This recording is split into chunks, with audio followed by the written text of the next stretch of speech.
me introduce the lecture today.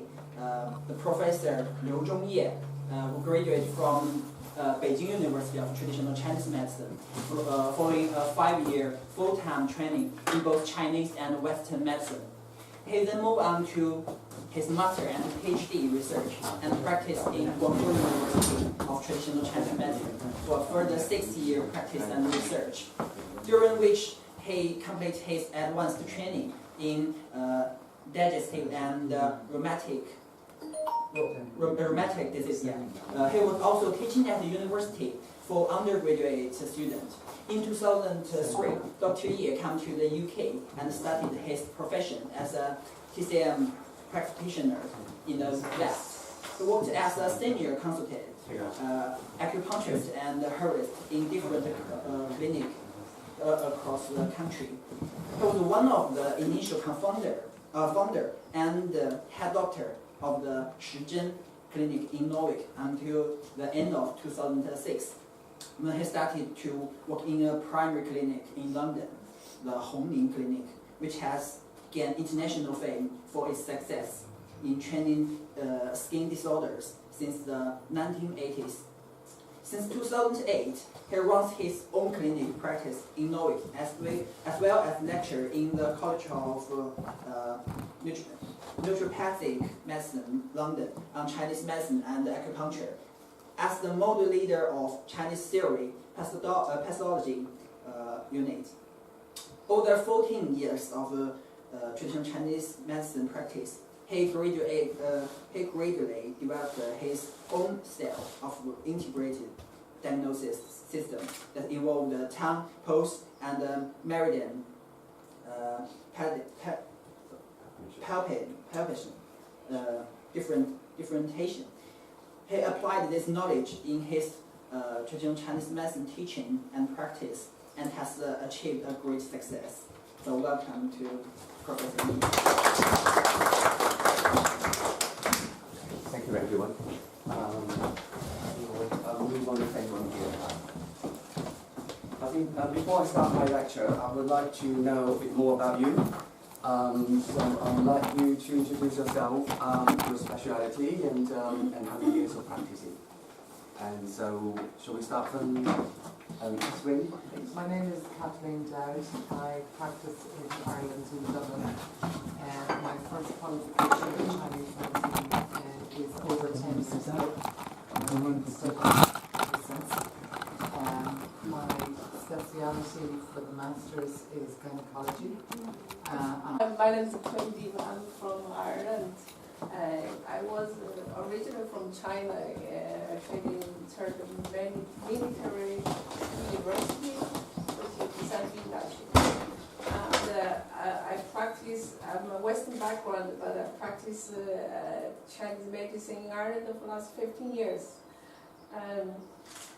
My specialty is fertility, so gynecologist, and I had my master's degree in RCSI, so Royal College of Surgery.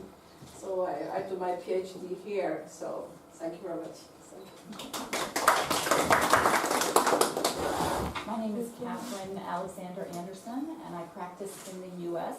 I have several clinics. I specialize exclusively in fertility and gynecology. And I'm not sure if anybody knows the ABORM, the American Board of Oriental Reproductive Medicine. I'm the president of that organization, so we specialize exclusively in reproductive medicine. Okay.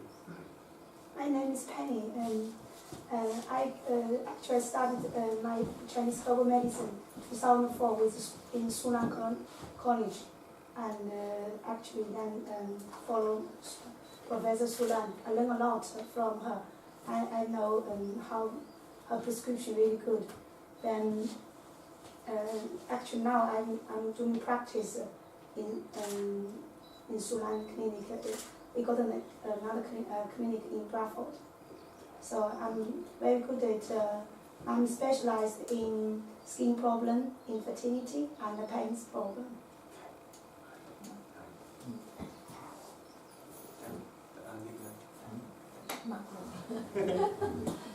So my name is Stanley Wong. My background is quite maybe different from others. I finished my study in Central South University and as a chemical engineer.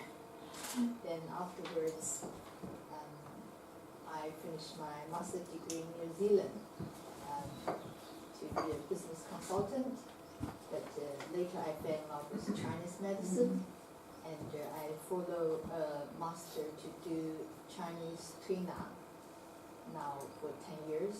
Then also I practice acupuncture, and so I come over to enhance my knowledge, especially to extend my English vocabulary in TCM area. I think that would be very helpful. Thank you, everyone.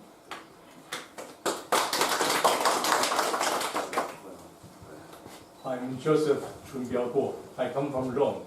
I work in the clinic of the University of Medicine in Rome. It's more than 20 years. I give treatment, Chinese medicine treatments for my patients. So I'm come here. I feel very, very happy and lucky to learn from you. Very lucky.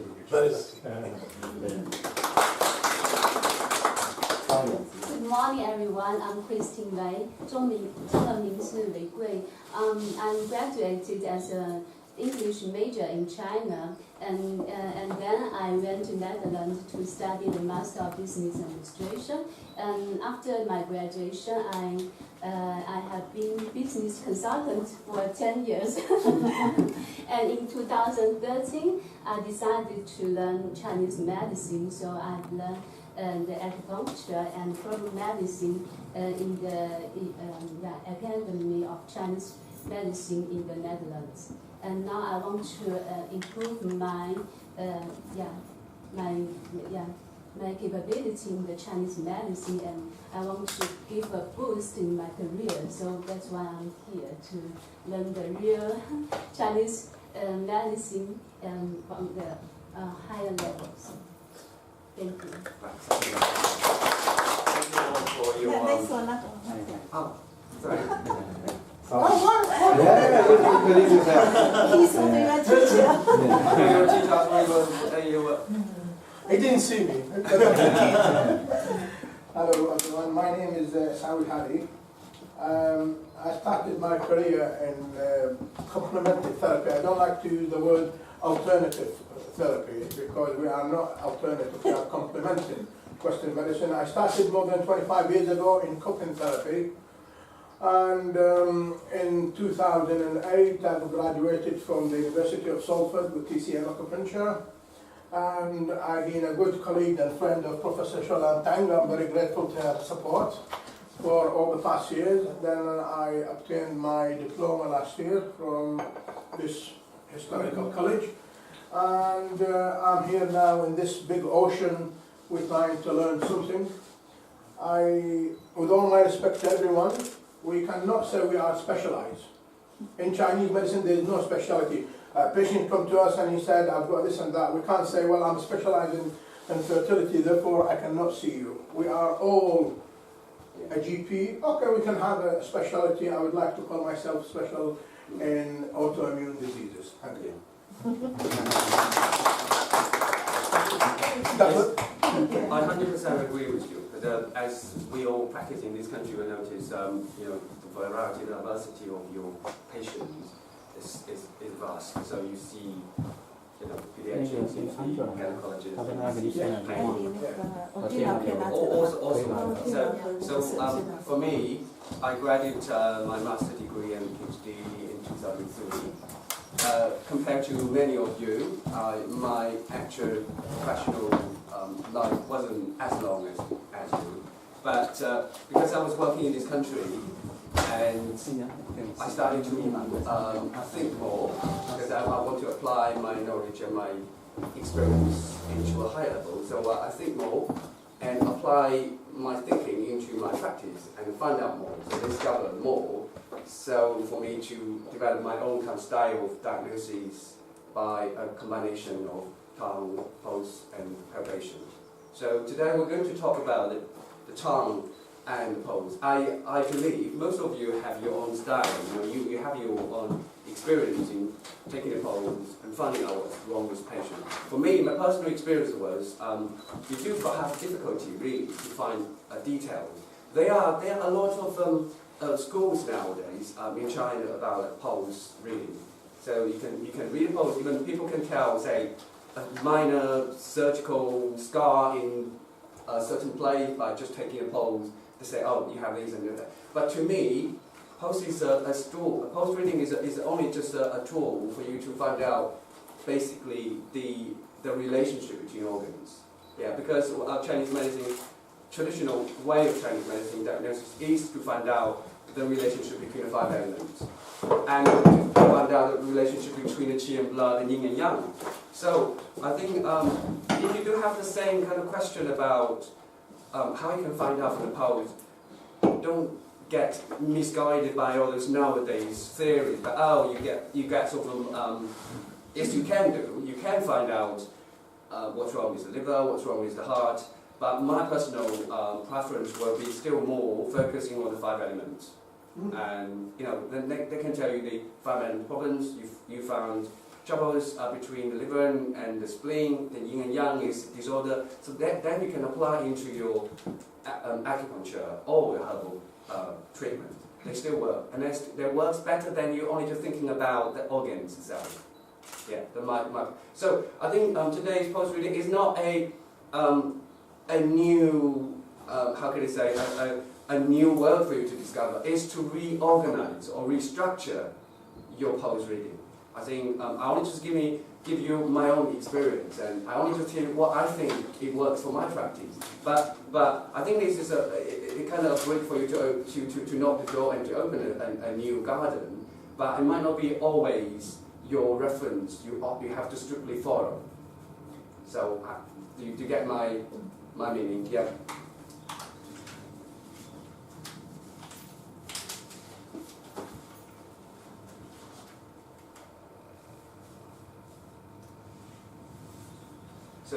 So that's why I call a structured pose reading is more innate.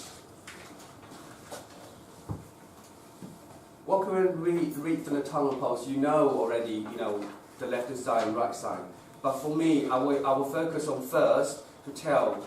This is to really to check. You follow a step of a principle first, to find out whether there is a exterior problems or interior problems first. Then you need to find out whether this is the qi problem or yin problem or both. The yang problem or the yin problem both. So then you look into more the positions of the organs to find out what's wrong with them or the relationship between them. So you know that the left side is to do with the yin and blood. The right side is to do with the qi and the yang. So what would you expect if the patient coming with an exterior condition? What would you expect the pose will be? It would be throbbing. Throbbing. Anybody other answers about that? It's going to float Floating. Right. So in what side? on the right. On the right. But what if it doesn't shows on that? What could be other things? That exterior problems, or kind of half yin, half yang. Or maybe a sign of qi deficiency. Right, so basically, these are what we need to really look, because for me, for example, if a patient coming with you with symptoms that, oh, I had a cold flu, I have the runny nose and everything like this, so you come, then you take a pulse. What would you start from? You definitely should start from the right side, right? You check if that lung position has floating pulse. But what if it's not? It doesn't really have a floating pulse on the lung position. So that indicates something. What could be? You mentioned qi deficiency. What could be yin deficiency? Yeah. It could be Xiaoyang. Could be Xiaoyang. Yeah. So in that case, then you need to really discover more. What can help you to find out that? Then you need to look at the tongue to see if there is changes on the tip of the tongue. Yeah, because they normally find that will show you this is the lung problem. Right? If it doesn't really show, then we really need to think of other things, right? So